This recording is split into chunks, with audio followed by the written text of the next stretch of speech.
Hey, I'm Pastor Rhonda. And I'm Pastor Seth. You're listening to Growing Hope, Living Faith.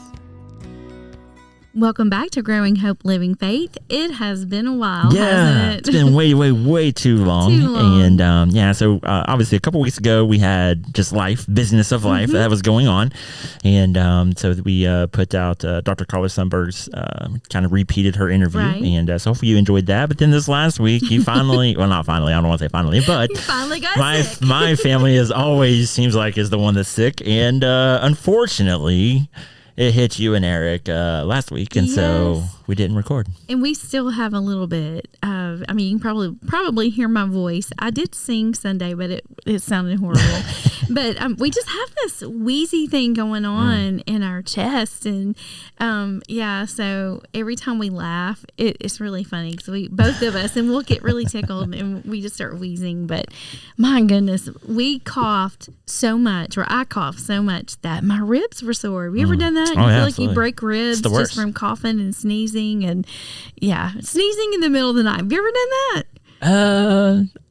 Probably. I would imagine that I have, but it's probably been a while. I can't remember the last time maybe I did that. Sneezing in the middle of my sleep, so... That's no fun. No. So sorry you had to deal with that and all that nonsense.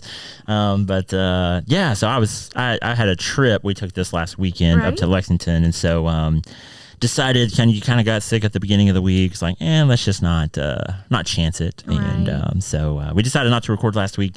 Didn't really put anything out there, but just know that we were thinking about you guys. We love you guys. I'm excited to kind of hit back once again on lectionary to today. So we've been talking a little bit. Tell us a little bit about your class that you're in right now, because I think it's such a great class, and I think people would like to hear about it. Yes, I just started another class at Trevecca. I've just finished the one on discipleship and the importance of just growing in discipleship and how important that is. But now I'm in one that's about your context of your church. It's about being missional, this integral missional kind of church. And I'm only a week into it, and it's going to be very heavy. But it's really helping me because I'm serving in a church that honestly, I don't really know the neighborhood. I don't know the community. Every time we go anywhere in Dalton, like if we go out to eat after church or something, I have to put everything in the GPS because I don't know the area. And but this class is teaching us the importance of doing life with your neighbors and how this is the trend. You know, everybody thinks that the church in North America is dying and fading out, and perhaps we are, but it's not. I think what I've learned is we're asking the wrong questions. We're asking, why are our numbers going down? Why aren't people coming to our programs and to our worship services? But the churches that are really thriving are the ones that are getting into the neighborhood and are doing life with neighbors, and they're just doing services that are just more casual, I guess you could say. More house churches are springing up. And it doesn't mean that the church, the big C, Church of God, is diminishing, but it's just the way the churches that are thriving are doing church a lot differently. And and I think it's so easy when you go to a traditional church and you expect people, for so long, I think we just expect if we build the building, if we, make sure that it looks all cool on the inside, and if we cater to a certain people group, that maybe that they're seeking, or, if we're going to go after a certain age or a certain class of people, whatever. I mean, I think that was the whole downfall, is that people were zeroing in on certain, classes and certain amount of people or certain people groups. And, it's really hurt the church in North America. On a deep level. Yes. Deep level. Yes. So I'm learning a lot about that, meaning that I have to really study my community over the next 6 weeks. And I have to make a map. And our church is not in a visible place. And so we've got to get creative and go farther out. Normally they say within a 3-mile radius. And we will have to extend that to about probably 5 or 6 miles. But there's got to be people in that neighborhood that need Jesus and that they need they just need people to do life with them. And that's the same thing with every local church. I think we have really missed it. We expect people to come to us instead of us going to them. Yeah, absolutely. I've I don't know if I've said it on this podcast or not, but I think the way that we do church is not sustainable. Right. Long term, it's not, and that may scare people. But I think, especially in the Church of the Nazarene, if you look at a lot of our Nazarene churches, unfortunately, the average age is pretty high, on a deep level. And so, what's going to happen financially? When people either leave or start passing away, there's a lot of churches out there that can't take that hit. And so it takes a lot of resources to keep a building up and to keep the electricity on, the and roof heat. repaired. And there's just so many things that go. And, the more and more I've kind of studied scripture, I'm coming more and more to a place that not that it's bad and not that it's wrong or not that, it's sinful or anything, but I don't know that that's, I think, what maybe Jesus intended for his people, the way that to do church. And so, not that we can't grow and can't develop that way, but I think we are going to have a very deep reimagination of what church is. And that's going to be a lot of hard conversations down the road, because it means that people are going to have to kind of separate their feelings that they have for locations, for buildings, for all of that, in order to be able to embrace a church that truly is a people, an embodiment. And so, it's going to be hard. It's going to be very, very difficult. But if the church doesn't change now, then we're going to be in trouble, because if we just keep plowing in the direction that we are plowing right now, and this isn't any particular church, I think this is just the wider Church of America. Right. If the church continues to plow on in the direction that it is going, it is not going to end well for the church. And so in North America. Yeah. I mean, I think the church overseas is growing heavily in certain places. I think in Africa, the church is growing like wildfire. Right. In Europe, the church is on a decline, and I think it's way ahead in the decline in Europe than it is here in America.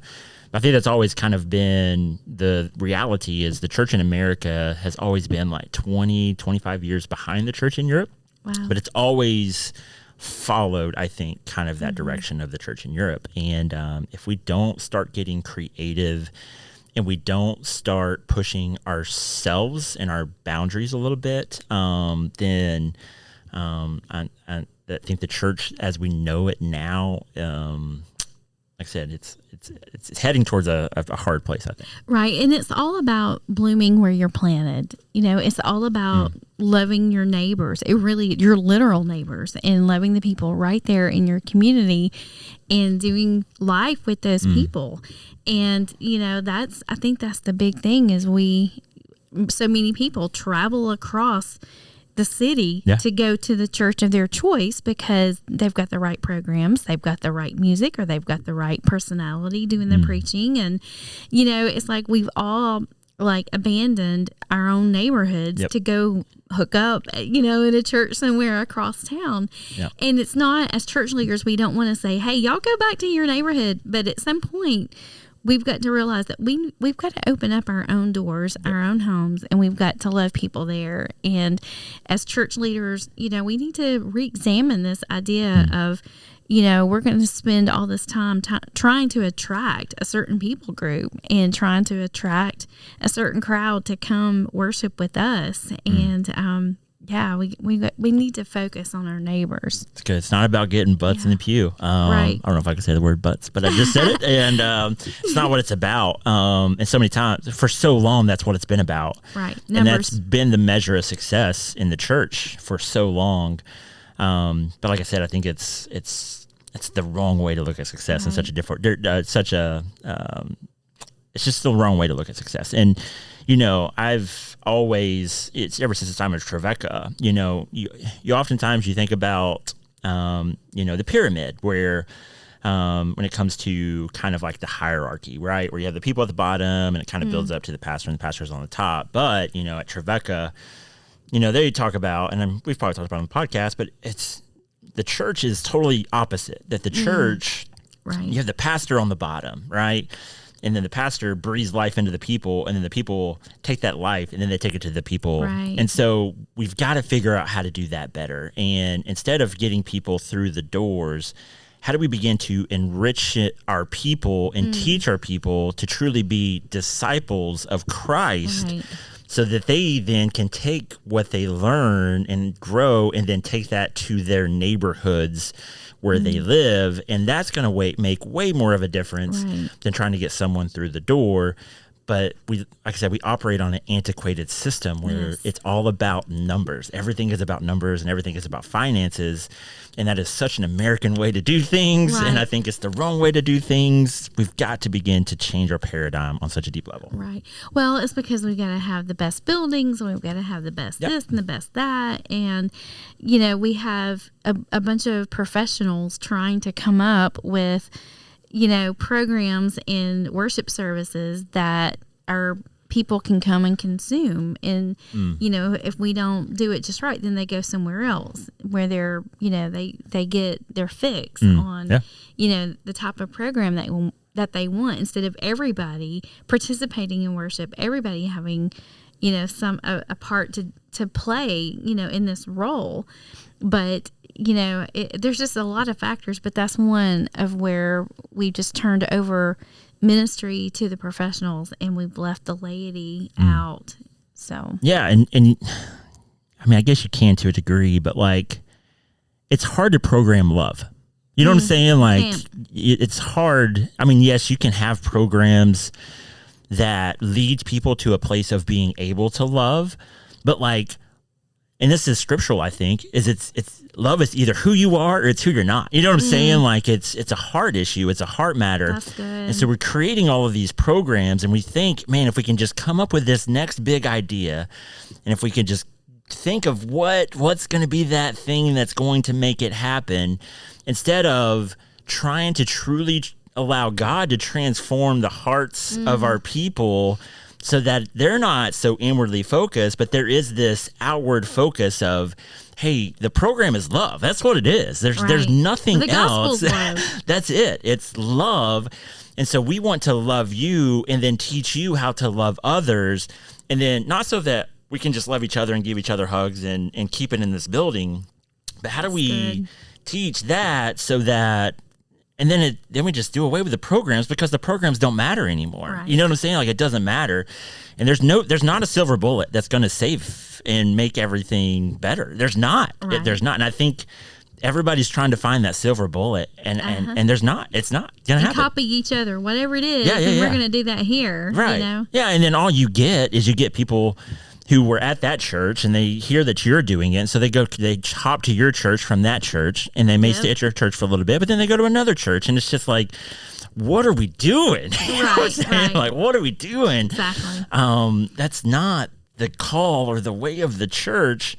And so I think we really, really have got to really dig deep as pastors, as laity of the church, because if we don't adapt, if we don't change, and change is hard, but if we don't adapt and we don't change, I think most of the churches that we are a part of will cease to exist one day, and the community won't know, and they won't care. Yeah. And Lord help us. Yeah. Oh, that's so true. Lord help us. Everything that I'm reading, I mean, it's like I feel like I'm reading my textbooks right now. But yeah, I mean, that's exactly what I'm learning at Trevecca. That's exactly what I'm learning. And it really kind of goes along with the first part, at least, of this 1 John passage of the lectionary. 1 John chapter 3, verses 16 through 24. But the first part says, we know love by this, that he laid down his life for us, and we ought to lay down our lives for one another. We don't do that. Yeah. You know, what does that mean? Like, I mean, lay down your life, I mean, for your neighbor. Yeah. We don't even know who they are. And I was so convicted. I read that in my paper last week. I don't even know who my neighbors are. Yeah. And I'm supposed to lay down my life for others. Yeah, absolutely. And that's the hard question, you know. We live in an age of fear, and it's like everything is pushing us towards fear. And fear is a very controlling thing. And I mean, there's all kinds of studies, like the media, and I mean, they use fear in a way to control. Like if you can get people scared enough, you can make them do something that maybe they wouldn't normally do. And so like, but there's this fear, and we've been taught that we need to fear people, right? We need to fear our neighbors. We can't let them in our house, because what if that person is steal something? Like what if they? And so fear has driven us to a place where we can't get to know our neighbors whenever the gospel is based on these two rules, which is love God and love your neighbor. But how are we going to love our neighbor if we allow fear to be able to drive our lives, to be able to push us, to be able to be the thing that pulls us away from the gospel? And we live in a country where fear is everywhere. Right. It's everywhere. And it's so broad. I mean, it's not only just what will they do to us? Like, we left them in our house, they're going to steal from us. But it's also, I know this is one of my fears. What if I say something offensive? What if I say something, that's just stupid out of ignorance and I offend somebody? Or, we have this thing where what will other people say? What will other people think? Or will they think that we're trying to like move in on their territory? So there's a lot of fear. But one thing that I have really been consciously trying to do differently, and this is so little, and I'm not patting myself on the back, but I'm really truly trying to notice people and look them in the eye and speak to them. And it's just been the biggest blessing. We were at dinner the other night at our old favorite restaurant that we eat with y'all all the time. But the lady, the cashier that checked us out, we see her every time, but I just held a gaze with her and, just smiled at her and just tried to, with my eyes, just validate her worth just with my listening to her and just those kind of things. I think it's a good start. It's not, I wouldn't call that sacrificially loving them or her or anybody else. But we've got to start somewhere. We have to start opening our eyes and start looking at people, hopefully the way Jesus looks at other people, and just slow down and listen. Just slow down. How are you today? And how's your day been? And it really does take people by surprise. Like if they're different from you, especially as a white middle-aged woman, if I speak to like a young black man and I look him in the eye and just, how is your day going today? It's these little baby steps, I think, prepare the way for bigger sacrificial love. That's good. It's verse 17 is a rhetorical question, but I think it points to this, reality, and it points to this paradigm shift, that we have to have this paradigm shift. If we're really going to live the kingdom and live this thing of love, this is a rhetorical question, essentially, I think. I don't think that this is a question that would be asked and everybody would, try to raise their hand to answer, but it's rhetorical. How does God's love abide in anyone who has the world's goods and sees a brother or sister in need and yet refuses help? Like, and then verse 18, once again, I think it just sums it up. Little children, let us love, not in word or speech. Like word and speech, that's great. It's one thing to tell someone, hey, I love you, I love you, I love you, I love you. But the next part, if this next part doesn't follow what you say, then your love means nothing. Like it means nothing. Right. Like let us love, not just in word or speech, but we need to love in truth and action. And that's so pivotal. That's such a paradigm shift, especially for us in America, that, we say we love people and we say that we want good for people and we say that we don't want people to suffer and we say that we believe in a lot of these things, but there's no truth because there's no action behind the reality. And so it's one thing to say it, but man, it's one thing to do it. It's like we won't even open our eyes to look. We won't put ourselves around in positions where we're around people that are different than us. And then when we're there, if, it's like we don't even open our eyes. We don't listen. We don't want to know. We don't want to know what people are going through. Because it's uncomfortable. Yeah. It's uncomfortable. It's going to cost me something. That's right. So what does it mean to lay down our lives? I think that's what it means, is like, push yourself to that uncomfortable. Don't be okay driving down your street, not knowing your neighbors, not knowing what they're going through. Like, interject. Now, obviously, there may be neighbors that don't want you to interject yourself into their lives, but like, figure out ways to begin to understand who lives next to you, who lives down the road from you. Right. What are their needs? Like, how can you begin to bless them? Not so that you can get something back for them. They're not a notch on your belt of whatever, but like, how can you begin to bless people, to show people this love with no strings attached?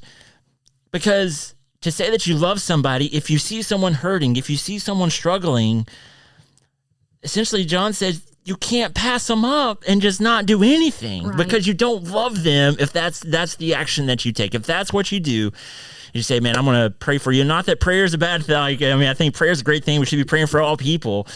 But and yes, prayer is an action, but prayer actually should move us to action, to actually move in someone's life. And so First John here is saying, like, you can't just say that you love someone and not be willing to back it up with the action. And I think this is a huge lesson for the church, and for the church to get to a place of truly living the kingdom, we have got to embrace this and change the paradigm of how we think, of how we operate, because this will make a difference in the world around us. Absolutely. And you know what? It should be a joy. It should be, it should like make us happy. It should make us feel excitement on the inside when we do that. I was reading, I just happened to think about a prayer that I had to write for my class this week. But I quoted in that something that I saw. We're always referencing H. Lamar Smith. We need to have him on as a guest. Right. But let me see if I can find it. He was talking about the psalm that says, "Serve the Lord with gladness." But he says, we're getting a phone call. Sorry, that was Alice Cannon. Alice, oh, hi, you're probably not Alice. listening, but it's my wife's iPad, and she was calling. So yes, find that prayer. Okay, it says, this is what Lamar Smith said. He said, maybe instead of looking at our assignment as duties and obligations, we should look at them as privileges and blessings. It is a privilege to represent Christ, to serve him and live for him. Just think, we are his ambassadors, and it is an honor to give all of our all to the one who gave his life for us. He held nothing back in his self-sacrificial love for us, and it is an honor to let our hands become his hands that lift someone's burden. Isn't that good? Serve the Lord with gladness. But this whole idea, our hands are made to lift the burdens off of other people. Yeah. And Jesus is the only God that does that. You compare him to every other God that, but he is the one that offers rest. He is the only one that says, come to me. He's the only one that says, hey, let me help you with that. Let me take that off you. And that's what we're supposed to be doing. We're supposed to be using our hands to lift the burdens off of other people. But if we don't even look their way, don't open our eyes and say, how are you today? How are you ever going to know that they're carrying a burden that you can help lift? And I love what comes next in this passage. I mean, everything you said is it's so spot on, and it points to this next truth. Like, there's something within all of us that we want assurance, right? Mm-hmm. Assurance is a very, very important, I think, thing for us. And lots of us, we live our lives almost in this teeter-tottering of assurance that, man, are we where God wants us to be? Are we doing what God wants us to be? Are we saved? Are we, do I believe enough? And so there's always this assurance that we're often really, really struggling with. And the thing about love and the thing about living love is that it brings this assurance. It's verse 19. It says, and by this we will know that we are from the truth and will reassure our hearts before him. That's when we live in our love in truth and action. We'll have this reassurance. Whenever our hearts condemn us, for God is greater than our hearts and he knows everything. And so, God knows there's going to be these times that we're going to have this kind of, man, we're not really, really sure, right? There's these times of doubt. There's these times of struggles. There's these times that maybe sometimes our hearts condemn us. And essentially what this is saying is like, if we're living this love in action, there is no greater reality of the assurance of God and what he's done in our heart, because we're living our love in action, and we're not just saying it, but we're actually doing it. And so there he says, beloved, if our hearts do not condemn us, we have boldness before God and receive him for whatever we ask, because we obey his commandments and we do what pleases him. And this is the commandment, that we should believe in the name of his son, Jesus Christ, and love one another just as he has commanded us. That's the command. And it's a command. It's not an option. It's not a suggestion. It's not a, hey, won't you do this? It is a command. I mean, this is like a direct, like something that you have to do. Yeah, absolutely. And if you obey his commandments, this is the last verse, you abide in him and he abides in you. And by this, we know that he abides in us by the Spirit he has given us. And so it's really, really cool, this connection that essentially gets made, where we often live life, and if we're not truly committed, I think that's where a lot of the assurance issues really come. Am I doing what I'm supposed to do? Am I not doing what I'm supposed to do? Do I believe the right things? Do I not believe the right things? Is that going to condemn me, or am I, not going to be condemned? And so there's all of these things that we do, and it's when we're not living a life of action and living love in action, then I think we are more prone to come to this place where assurance is less, our assurance is far from us. Wow, and if we would actually just push ourselves, then maybe there would still be those doubts and those condemnation, but we would know that we are living the way of the kingdom, because we are living love in action, and therefore we can stand firm on the reality of that reassurance that God gives us. But so many times, at least in America, in the church, we say we love, but we're not willing to do the things and take the actions that need to happen to actually show that we love people. And I think that's why we have such a struggle in the church in America with people who aren't sure of their faith and aren't sure of all of this stuff. That is so good. I've never made that connection. That's really, really good. Wow. I'm just thinking about that. That is really good, because I mean, if you are loving, and I think too, we always water down like, what love is, but love is putting other people first, putting other people's needs above our own, and when we do those things, he abides in us, we abide in him, and he gives us the power, he empowers us to give that kind of love away. When we're abiding in him, he is filling us with that love to be able to give it away, to be able to think like he does. But we have to position ourselves to receive it, to give it away. We abide in him, he abides in us. And that is so good about our hearts. I mean, because you're right. I mean, growing up in the Baptist world too, with school, it was always, are you sure of your salvation? Do you know the day that you asked Jesus to come into your heart? And if you did pray that prayer, they would want you to write the date down in your Bible. And if you ever had a doubt if you were really saved, you were supposed to go to that date. But it doesn't matter what the date in the Bible says. Do you love people? I mean, that is the true signs, and they will know they are mine by the love that they show. That's 1 John 2. Yeah, that's 1 John 2. And so, what is love? It's laying down your life for one another. And it's okay, because there's resurrection after you lay your life down. 100%. So you can't lose. Yeah, like we've got nothing to lose. And so it's a better way to live life. It's a better way to go about doing things. And but man, my prayer for the church, on such a deep level, is, if we could just grasp this from the very bottom to the very top. It's not about right belief. Like, it's not.